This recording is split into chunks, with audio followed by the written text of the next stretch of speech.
जय हिंद दोस्तों, स्वागत है आपका हमारे चैनल पर। आज की एक ताज़ा वीडियो में आज हम बात करेंगे भारत के साथ हवाई युद्ध को लेकर। पाकिस्तान अपने जिस लड़ाकू विमान की तारीफों के पुल बांधते हुए नहीं थकता था, दरअसल वह वास्तविकता में फेल हो चुका है। पाकिस्तान के इन झूठे दावों की पोल इस बार ग्रीस की एक वेबसाइट ने खोली है। इस वेबसाइट ने एक पॉइंट को लेकर पाकिस्तान और चीन के साझा सहयोग से बनाए गए JF-17 लड़ाकू विमान की बखिया उधेड़ दी है। बता दें कि JF-17 वही लड़ाकू विमान है जिसका ब्लॉक 3 वेरिएंट को पाकिस्तान अब बनाने जा रहा है, जिसके बाद पाकिस्तान के न्यूज चैनल्स और वहां के डिफेंस एक्सपर्ट इसकी तुलना भारत के राफेल लड़ाकू विमान से करने लगे थे। ग्रीस की वेबसाइट ने बताया है कि जिन काबिलियतों को लेकर JF-17 को बनाया गया था वह हकीकत में काफ़ी दूर की कौड़ी है। यह एक लो कॉस्ट लड़ाकू विमान है जिसे चीन की घटिया कंपनी एविन्यूक्स और स्वेपन के साथ विकसित किया गया है। चीन और पाकिस्तान के मुताबिक इस लड़ाकू विमान को ऐसा बनाया गया था जो भारत के सुखोई Su-30, MKI और मिराज 2000 को टक्कर दे सकता था।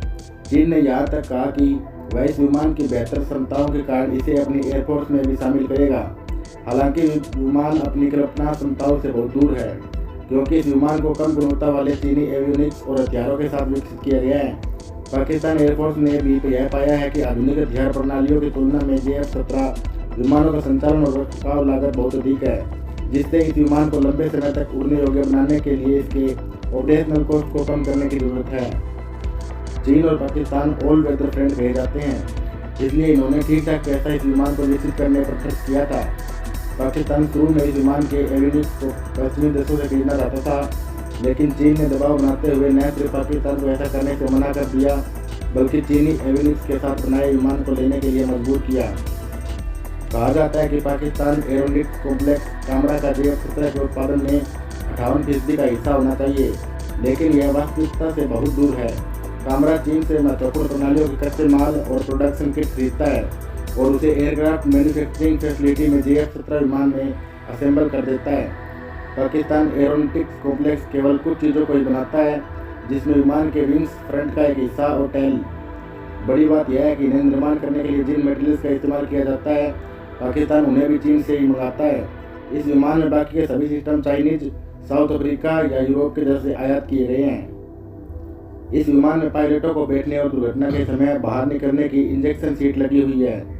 वह यूके की कंपनी मार्टिन बेकर की है, इसलिए पाकिस्तान की एरोनॉटिक्स कॉम्प्लेक्स को एक सब असेंबली लाइन कहना सब ज़्यादा उचित होगा, जो दुनिया भर के देश से अलग अलग कंपोनेंट को मंगाकर उन्हें JF-17 विमान के चाइनीज एयरफ्रेम में असेंबल करती है।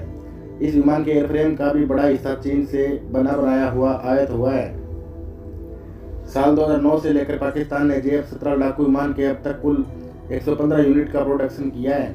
पिछले साल यानी 2020 में पाकिस्तान ने JF-17 के डबल सीट वाले ट्रेनर एयरक्राफ्ट को भी अपनी वायुसेना में औपचारिक रूप से शामिल किया था।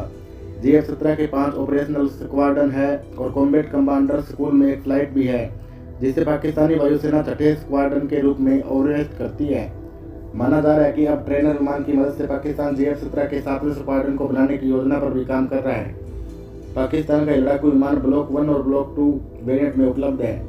पाकिस्तान JF-17 के तीसरे ब्लॉक के प्रोडक्शन पर भी काम कर रहा है, जिसमें बेहतर एवियोनिक्स और ES रडार लगे होंगे। माना जा रहा है कि यह वेरिएंट पहले के दोनों ब्लॉक की तुलना में ज़्यादा एडवांस होगा। रिपोर्ट में बताया गया है कि किसी भी आधुनिक लड़ाकू विमान में विश्वसनीय सिस्टम और कम से कम मेंटेनेंस कॉस्ट होनी चाहिए, जिससे किसी ऑपरेशन के दौरान विमान में कोई खराबी न आए और खर्च भी कम हो।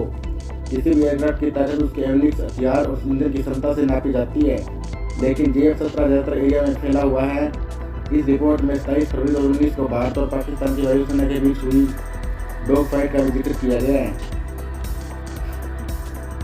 बताया गया है कि उस दिन JF-17 का प्रदर्शन भारत के मिराज 2000 और सुखोई 30 MKI के सामने काफ़ी खराब रहा था।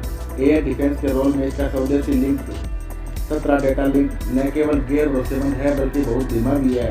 यही कारण है कि यह F-16 के लिंक 16 के साथ कभी भी जुड़ नहीं पाया। इस विमान में प्रभावी बियॉन्ड विजुअल रेंज और एयरबोर्न इंटरसेप्शन रडार भी नहीं है। इस विमान का एवियोनिक्स भी बहुत ही खराब है। इसमें चीन में बना हुआ ALJ-7 ASI रडार लगा हुआ है।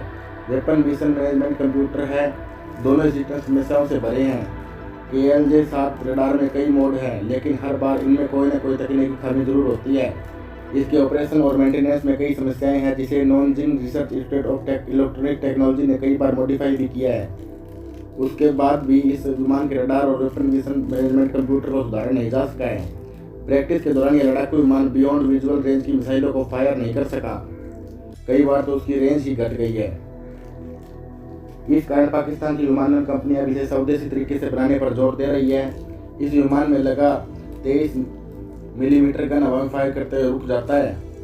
चीनी SD-10 BBR REK और C-802AK एंटी-शिप मिसाइल के अलावा विमान MiG-21 के सामान्य हथियार लोड को वहन करता है।